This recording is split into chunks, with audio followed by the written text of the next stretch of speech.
Guys Sujan दाईको नयाँ कामबारे सुनिहाल्नुहोस् तपाईँहरू। भाइले होइन जुन चाहिँ हाम्रो त्यो झापामा एउटा टावर बनाएको छ, त्यो भ्यू टावर बनाएको छ नि होइन, हो त्यो सहरी विकासको अन्डरमा आउँछ होइन। यो भ्यू टावर चलेको पनि छैन, लगभग 2 अर्ब खर्च भएर हाम्रो त्यो बनाएको छ होइन, भ्यू टावर बनाएको छ होइन। त्यसलाई एउटा हस्पिटल बनाउने निर्णय गरिदिउँ त ल।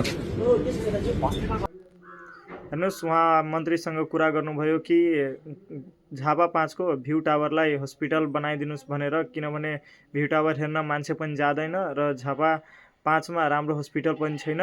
बरु भ्यू टावर त्यति महँगो बनेछ, त्यसलाई हस्पिटल बनाइदिए भने त्यहाँको मान्छेहरू राम्रो इलाज पनि पाउन सकिन्छ भनेर बरु हस्पिटल बनाइदिनुहोस् भन्नुभएको छ। मलाई त यो कुरा राम्रो लाग्यो। तपाईँहरूलाई कस्तो लाग्यो?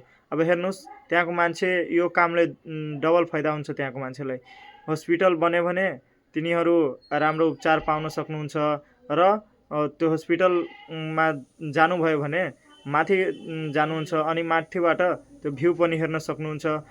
यति महँगो त्यस्तै थन्क्याएर राख्नु भनेको नराम्रो कुरा हो। त्योभन्दा बरु राम्रो हस्पिटल बनाइदिँदा धेरै राम्रो। मलाई त राम्रो लाग्यो। तपाईँहरूलाई कस्तो लाग्यो कमेन्ट गर्नुहोस्।